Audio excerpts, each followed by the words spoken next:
Halo semua, halo. Sekarang kita lanjutkan yang percakapan sebelumnya, dari video sebelumnya ya.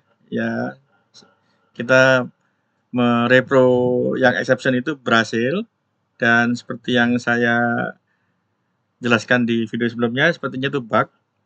Kalau dibilang bukan bug, mungkin bukan. Karena apa? Karena list itu tidak thread safe seperti yang kita lihat di komentar video yang bagian 2 ya. Kalau nggak salah episode 29 itu. List itu tidak thread safe. Sebetulnya kata-kata itu harus hati-hati. Secara objeknya list itu thread safe, tetapi secara operasionalnya ya beberapa operation ya seperti add ya itu tidak thread safe. Jadi manipulasi operasionalnya ya, operasional manipulasinya itu tidak thread safe. Secara objeknya dia nggak terlalu masalah. Karena nanti itu kita akan kalau kita semakin dalam ya. Nah, ini mungkin akan lebih bagus saya khususkan ke dalam seri sendiri. Jadi spin-off-nya atau turunannya Belajar.net ini saya sempat dapat komentar dari teman-teman saya ya. Mungkin lebih bagus jangan fokus ke paralel asing aja, tetapi concurrent programming di .NET secara umum. Jadi saya akan membahas task, value task ya. Nanti ini kita lihat intronya secara singkat ya.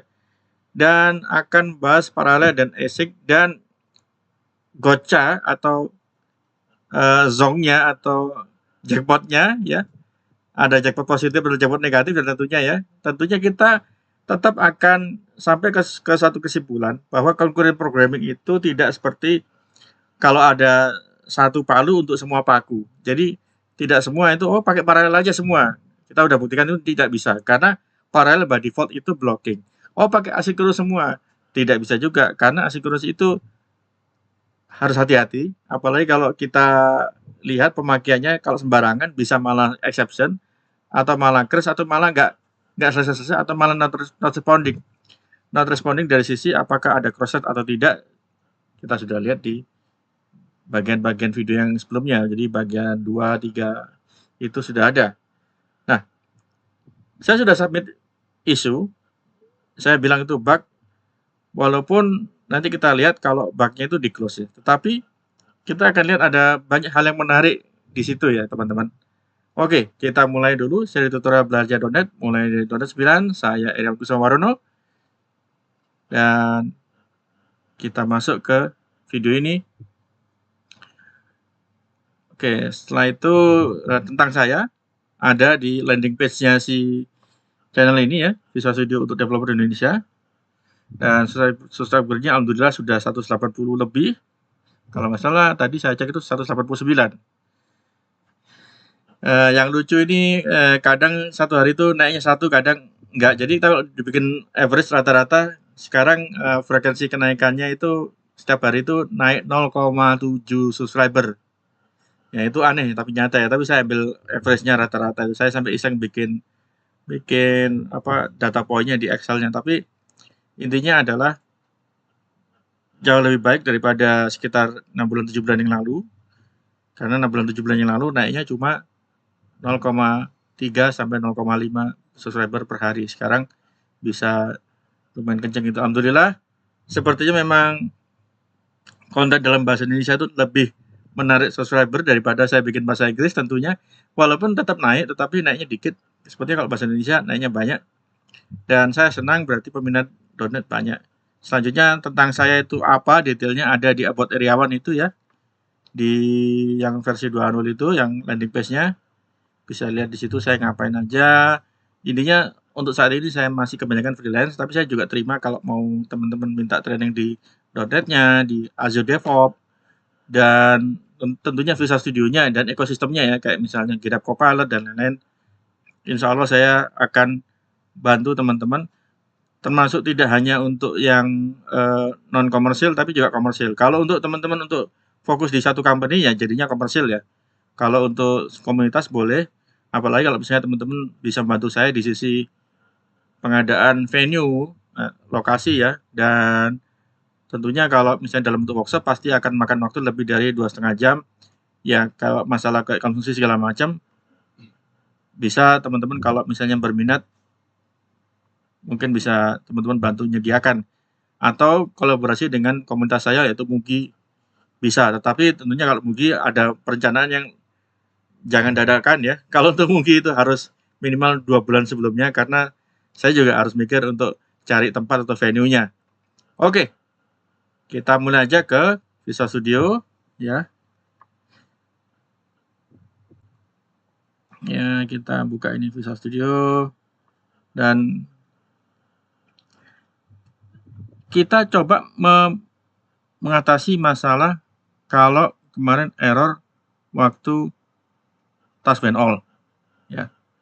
Task when all ini ada errornya itu error exception, bukan error yang spesifik. Karena bagi saya exception itu termasuk hal yang paling istilahnya belum tentu mudah ya, tetapi gampang dilihat dan gampang dihandle daripada error yang nggak jelas. Misalnya kalau teman-teman murni bikin C++ di Windows atau di banyak operating system lain, nanti akan kelihatan di situ. Belum tentu error biasa, tapi ada error, ada exception, dan ada yang lain-lain. Kalau di C++, kalau di .NET ini kebanyakan mostly itu error. Lebih gampang kalau errornya ketangkep waktu compile. Nah, seringkali kalau yang kasusnya di bagian 2 dan seterusnya itu error pada saat runtime. Nah, tentunya kita debug, syukur-syukur kalau minimal keluar dulu itu namanya stack trace-nya. Alhamdulillah stack trace-nya sudah bisa keluar.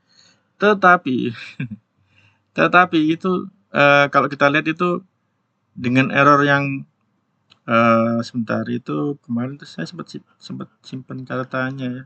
Ini linknya isu yang saya buat, tapi nanti saya bahas.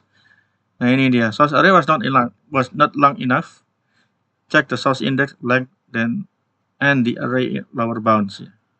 Ini adalah exception-nya argument exception dan titiknya ada di system.array.copy YAML ini ya.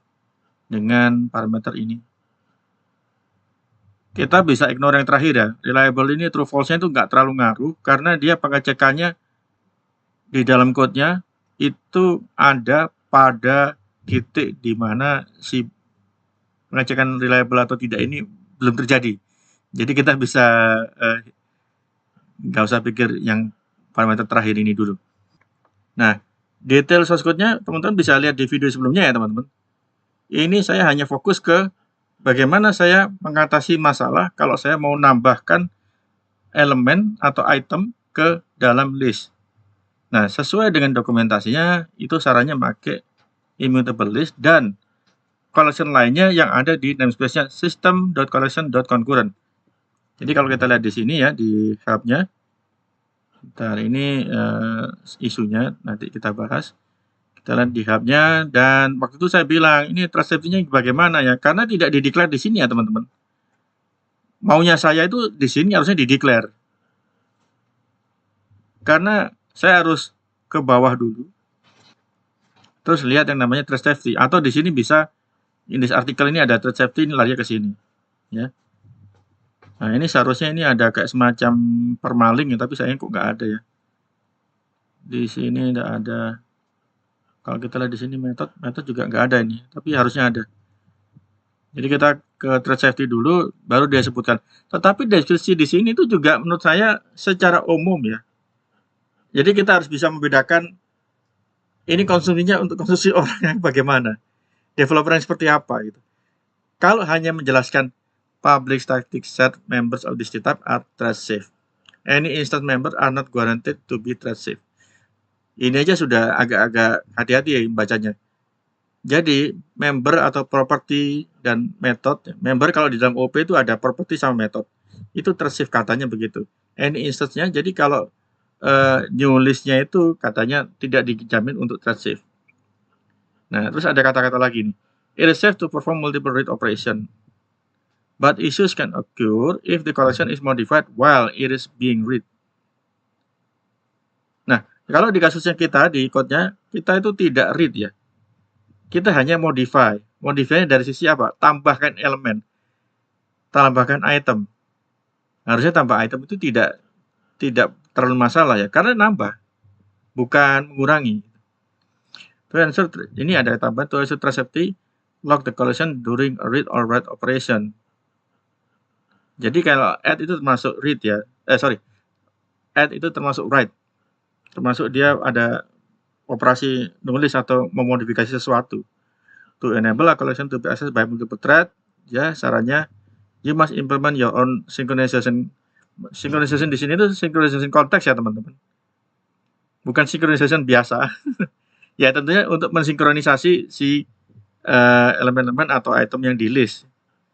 Tapi jujur saya masih belum terlalu mendalam masalah ini ya. Nanti kita bahas di topik yang selanjutnya. Saya akan berusaha mengedukasi saya sendiri untuk memastikan bisakah saya bikin synchronization konteks sendiri khusus untuk list of T ya. Untuk kasus ini aja. Dia bilang lagi, for collection with built-in synchronization, see the classes in system.collection.concurrent.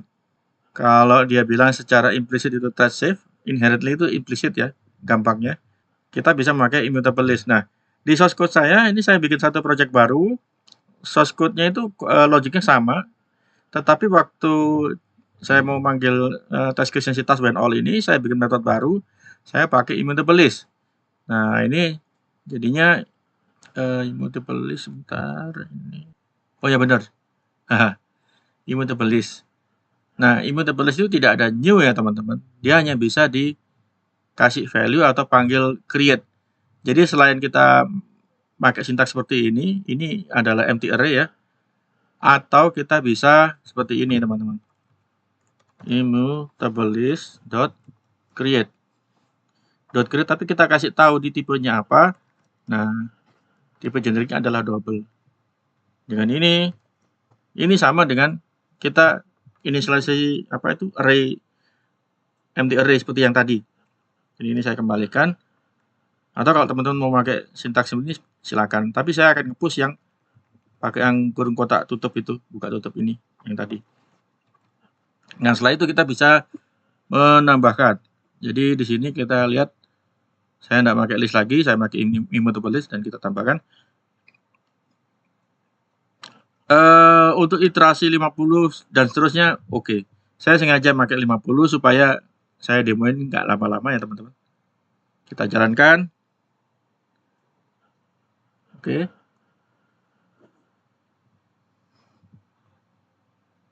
Nah, oke, keluar. Ini jujur tidak akan saya tunggu sampai 50 selesai. Tapi teman-teman bisa nyoba di komputer masing-masing ya. Saya sudah coba di VM, saya sudah coba di minta tolong sama teman saya kemarin itu ya. Ya dia kalau suruh coba-coba gitu seneng. Karena nggak usah mikir dari awal katanya dia. Sekaligus ada contoh untuk belajar. Jadi saya punya teman yang kalau ada contoh source code dia lebih gampang belajarnya daripada terlalu lama baca konsep gitu. Tapi dia tetap mau baca konsep karena konsep walaupun ada contoh kalau nggak dibaca dengan benar percuma, nggak bakal ngerti kita. Ini ya kan sampai iteration ke kita coba tunggu sampai 16 ya. Karena di yang kasus sebelumnya pakai list biasa, list of T ya. Itu di iteration 11 sampai 14 itu ada kemungkinan dia throw exception gitu. Nah, ini dia jalan terus nih. Nah, kita lihat lancar kan? Oke. Saya stop. Jadi, untuk masalah itu kita bisa memakai immutable list. Contoh, bisa jadi kita pakai yang lain ya. Kayak misalnya seperti sebentar ini kok infonya ada masalah. Oke, misalnya yang di system collection ini pakai namespace-nya ini. Kalau system.collection.concurrent itu coba kita taruh aja di sini ya. Using system code collection.concurrent. Nah, di sini misalnya contohnya ini var result list atau apapun itulah, sementara kita bisa pakai misalnya yang concurrent itu concurrent break. Nah, ini concurrent break ini seperti list tapi dia unorder ya, dia nggak peduli urutan keberapanya. Kayak kita nambah-nambah terserah, nanti urutannya mau kemana itu belum tentu ya, halnya urut. Jadi misalnya ini double gitu. Nah, kita bisa make concurrent back. Atau kita kalau mau cari padanannya untuk dictionary ya, result dict ini, dictionary misalnya. New, ada yang namanya concurrent dictionary. Nah, ini. Misalnya key-nya double atau key-nya string, koma double gitu misalnya. Ini contoh doang. Nah, kita bisa bikin dictionary yang kalau kita add, remove, dia thread safe. Tetapi yang saya mau tunjukkan di sini adalah contoh pemakaian await-nya dalam task run itu, dan kita mau lihat kalau kita pakai collection biasa bermasalah nggak? Ini ternyata bermasalah. Walaupun asumsi awal itu kalau orang nambah harusnya nggak masalah. Karena pada waktu kita menambahkan ini, yang terjadi adalah kalau kita lihat logik yang kemarin itu ya, dicek dulu kapasitinya, terus setelah itu ditambahkan 1. Karena kita nambah 1. Add ini adalah nambah 1 item. Jadi waktu kita add itu, kapasitinya tambah 1 dulu, baru dia nambahkannya dengan pakai array copy itu, copy IMPL itu. Jadi seolah-olah ada 2 storage. Yang jadi masalah itu copy MPL itu apakah benar-benar array-nya itu di copy satu sama lain atau gimana? Itu saya belum tahu karena saya harus debug sampai tuntas. Dan tidak cukup waktu di setiap video kalau saya mau debug itu. Karena saya harus debug sampai ke dalam source code-nya si .NET itu sendiri. Tentunya settingannya tidak bisa saya pakai normal ini, saya harus debug di sisi source code, berarti saya harus download dulu source code-nya .NET 9. Ya, bukan download source code-nya, download repo-nya si .NET yang runtime itu, dan saya pindah branch ke .NET 9, karena kalau kita masuk ke main branch-nya si repo-nya .NET runtime itu, adanya .NET 10 ya teman-teman. Tentunya ya belum tentu error, karena versinya aja jelas beda. Oke, jadi kita bisa ngatasi pakai contohnya ini immutable list, atau bisa pakai concurrent back. Saya udah tes, ya oke. Nah, masalah ini membuktikan thread safe itu sangat penting. Makanya alangkah bagusnya kalau kita langsung tahu di awal nih, si summary-nya si list itu, kalau ini thread safe atau tidak. Jangan nunggu sampai ke bawah dulu. Karena apa? Kita lihat dulu. Kalau misalnya kita cek yang immutable. Immutable list itu kalau nggak salah di awal-awal dia sudah ngasih tahu. Oh bukan juga, ini nggak ngasih tahu juga. Oke. Dari si thread safety-nya, ini cuma gini aja, this type is thread safe. Tapi thread safe di sisi apa harusnya ngasih tahu juga. Yang pasti, udah saya coba, di thread safe-nya itu sarannya dia pakai log ya. Dan ini masih ada kemungkinan error. Antara 8% sampai 10%. Nah, itu akan menjelaskan kenapa saya di isu submission-nya seperti ini. Awalnya saya jelaskan pakai list, oke. Ya. Saya bilang kalau saya udah pakai log. Tapi belum tentu itu ngatasi masalah, dan secara performance lebih lama yang kita lihat di video sebelumnya. Secara performance dia lebih lama. Saya jelasin ini, ada yang bilang, oh ya ini enggak thread safe.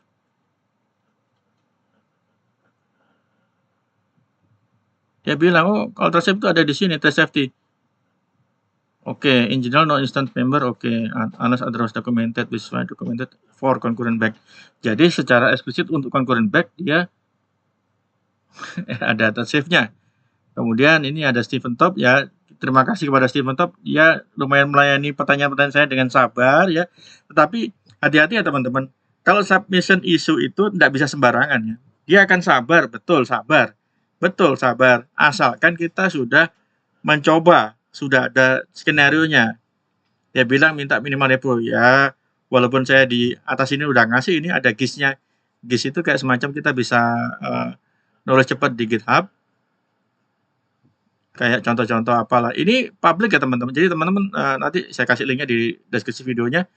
Contoh source code-nya ini bisa dicoba untuk ngetes apakah benar ini kejadian apa enggak yang saya tulis di sini.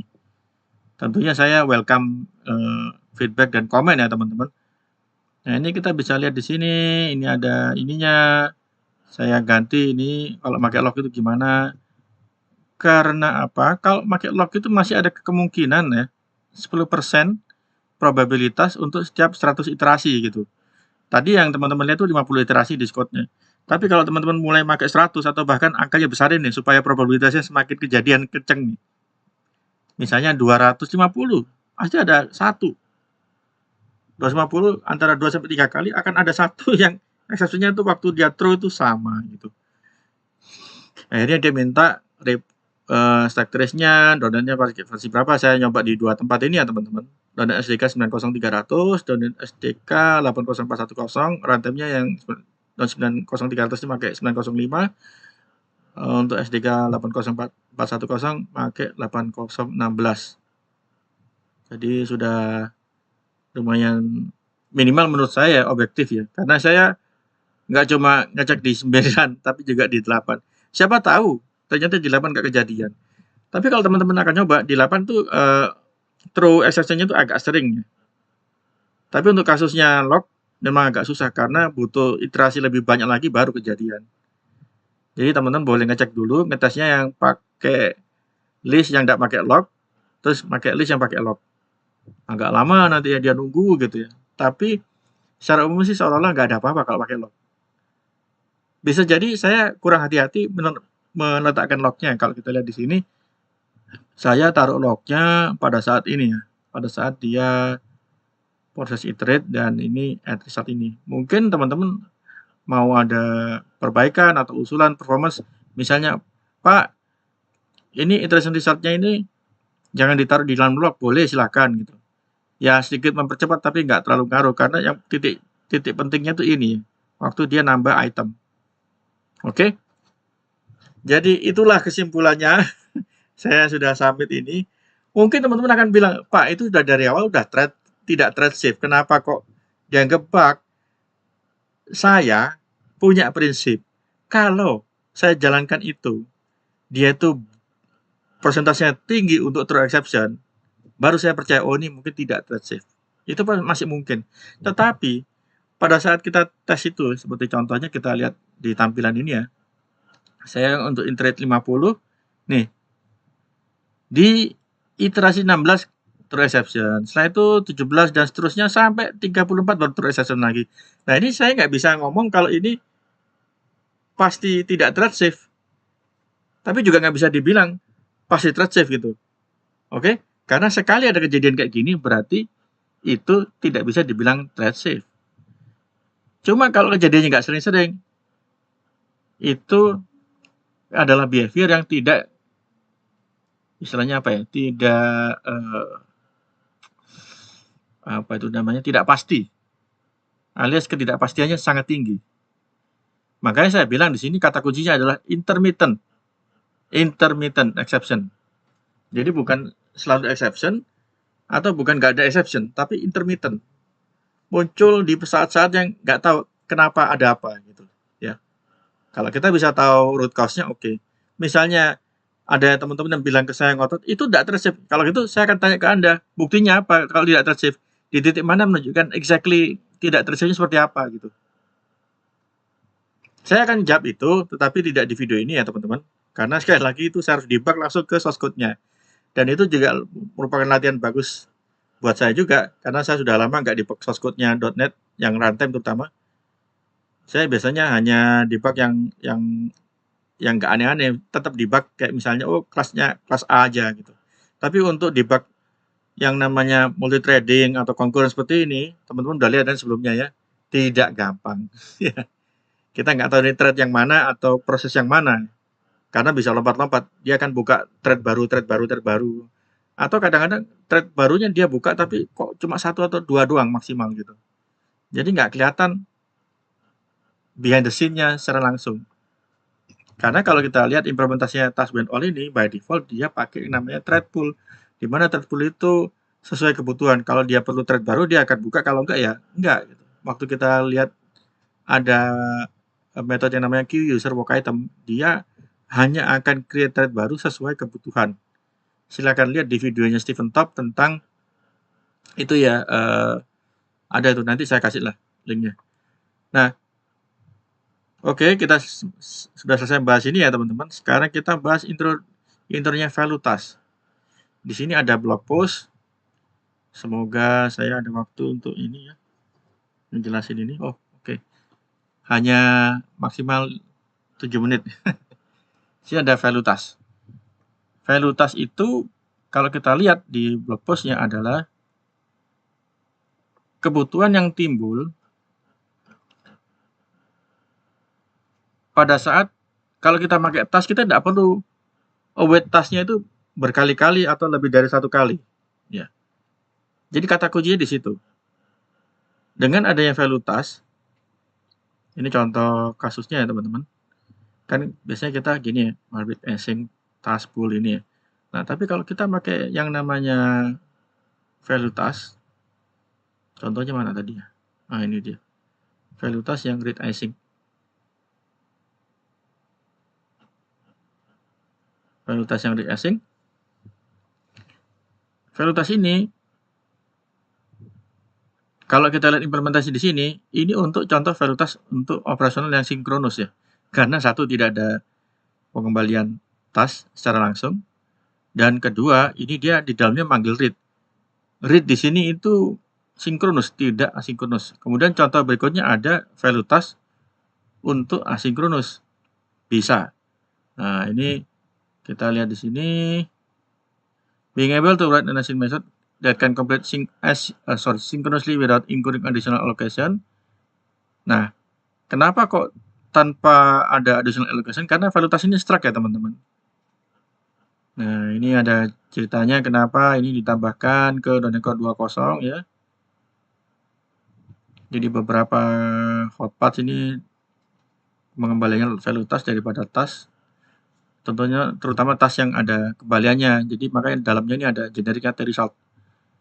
For example, when we added new read async overload to stream in .NET Core 2.1 in order to be able to pass in memory byte instead of byte array, we made the runtime of that method is valutas in.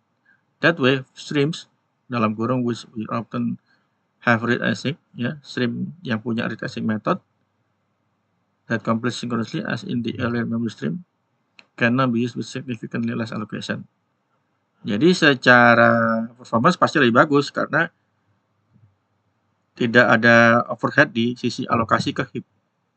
Kita udah jelasin sebelumnya ya, stack itu alokasinya itu lebih kencang dan sudah terdefinisikan kalau struct itu. Oke, get status is used ini is completed. Oke. Kita lihat apakah ada contoh yang bisa kita pakai ya teman-teman. Oh ya, ini ternyata nggak cuma ya judul saya tuh fokusnya valutas of T, tapi ternyata kita bisa pakai valutas yang nggak ada resultnya.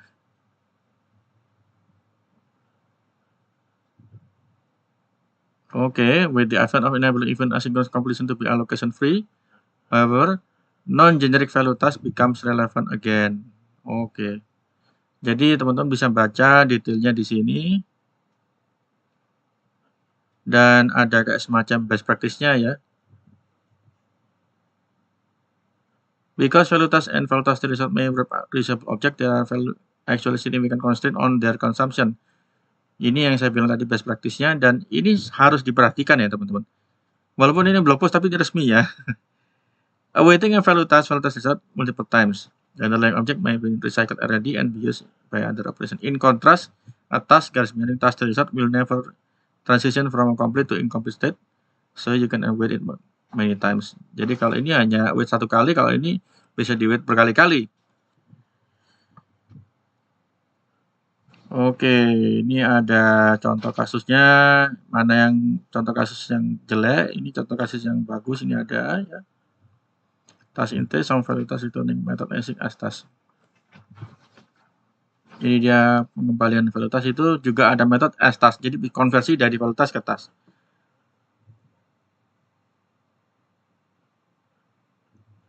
Sepertinya waktunya sudah rada-rada nggak cukup ya teman-teman.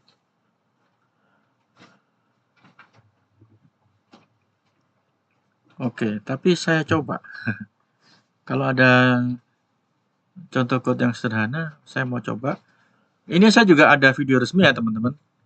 Ada jadi penjelasan di blog tadi itu ada videonya, judulnya kurang lebih sama ya, Understanding How to Use Task and Value Test. Walaupun di blognya ini what and when. Jadi pada saat kita menggunakan value test atau tidak gitu. Kalau di sini understanding-nya. Nah, mengingat ya sebetulnya kalau misalnya saya mau bahas value test ini bisa. Jujur akan makan waktu lebih dari 10 menit. Makanya saya bilang ini intro aja. Seharusnya saya bilangnya gentle intro ya, atau introduction secara umum. Intinya kalau kita antara value test dan task itu, value test itu bagus untuk kasus di mana kita perlu await satu kali aja, emang. Nggak usah berkali-kali. Kalau task itu bisa di-await berkali-kali. Tentunya dengan kelebihan kalau value task itu tidak ada allocation overhead lagi, karena dia struct. Ya kan, kita udah bahas struct itu disimpan di stack. Kalau yang kelas itu simpannya di heap. Kasus umumnya ya, kita belum ngomong dia dialokasikan terus dipakai dalam bentuk metode dan lain-lain. Tentunya tidak. Dan sesuai dengan janji saya, pembahasan detailnya tentang task, value task, dan sebagainya, paralel asing lebih lanjut, dan tanpa ada kayak semacam coba-coba, ini ada yang keliru, ada gimana ya. Saya akan buat spin-off-nya si Belajar.net, fokus atau konsentrasikan ke namanya konkuren. Jadi lebih general lagi untuk memayungi itu semua, untuk memayungi paralel, async, task, value task, dan thread safe atau tidak thread safe. Itu ada di konkuren. Termasuk juga pemakaian collection. Kalau cuma variabel satu-satuan terlalu primitif kayak integer, byte, dan sebagainya, ya nggak perlu mikir tentang thread safe, teman-teman. Yang penting itu adalah pada saat kita alokasi collection. Karena itu terkait dengan banyak hal nantinya. Kalau biasanya kalau habis baca database, itu disimpan di collection pastinya. Ya kan, datanya pasti lebih dari satu. Dan kita mau nulis ke database, collection kita rubah dulu sebelum kita nyimpan ke database. Dan itu harus thread safe yang kita perhatikan. Ya, ini sepertinya saya sekali nggak cukup, tetapi saya sudah istilahnya tuh memberikan ke teman-teman intronya seperti itu. Dan ada bagian lagi setelah ini ya. Setelah ini untuk menjelaskan si value task ini secara detail. Dan setelah itu saya akan mulai masuk ke pembahasan bagaimana kita memulai coding di ASP.NET Core. Pasti akan lebih menarik ya. Sambil menunggu selesainya spin-off-nya konkuren untuk di .NET ini ya, konkuren paralel, async, dan sebagainya, dan task value task ini. Tentunya itu akan saya buat setelah saya selesai bahas detailnya value task. Setelah itu masuk ke ASP.NET Core, dan kalau udah selesai ya, syukur-syukur kalau yang spin-off-nya udah selesai duluan, akan saya buat berbarengan, tapi tidak seperti frekuensinya Belajar.NET yang umum ya teman-teman. Mungkin ada jadinya kayak seminggu atau 2 minggu sekali, tergantung. Tapi kalau banyak minatnya, silakan tulis komentar. Dan seperti biasa, jangan lupa kalau enjoy, like, subscribe. Terus tolong dibagikan video-video saya. Dan selalu belajar, selalu penasaran. Tentunya penasaran positif ya, seperti kok di Doni kok kerjanya begini. Jangan cuma asal ngomong, oh itu nggak thread safe. Nggak thread safe-nya gimana dan kira-kira apa buktinya. Jadi kan ada terbalik juga nih. Nggak thread safe, oke. Ada exception nggak? Atau exception-nya mungkin sering nggak? Sering apa gitu ya. Nah masalahnya di kasusnya saya tadi seperti teman-teman lihat di isu GitHub-nya, tidak sering-sering. Nah ini dia.